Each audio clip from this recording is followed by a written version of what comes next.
సహోదరులు, ప్రభువు నువ్వు నిజంగా ప్రేమిస్తున్నట్లయితే నీ జీవితంలో నీ చుట్టూ తిరిగే ఏ కష్టము ఏ సమస్య కూడా నీకు సమస్యగా కనిపించదు. ఎప్పుడు నువ్వు ప్రభువును ప్రాణంగా ప్రేమించినప్పుడు దేవుని సన్నిధికి రావడానికి ఏ కష్టము అడ్డు రాదో, దేవుని సన్నిధికి వచ్చి దేవుని సన్నిధిలో కనిపించడానికి ఏది కూడా నీకు అడ్డు రాదో, నువ్వు దేవుణ్ణి నిజంగా ప్రేమించేవాడు అయితే ఒకసారి ఆలోచించు. నిజంగా దేవుని ప్రేమిస్తున్నావా?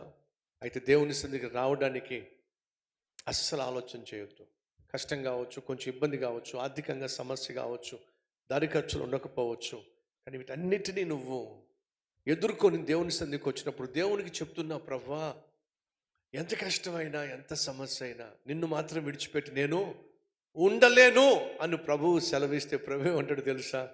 నిన్ను మాత్రం విడిచిపెట్టి నేను ఉండగలనా ఏమిటి చెప్పు అంటాడండి దేవుడు.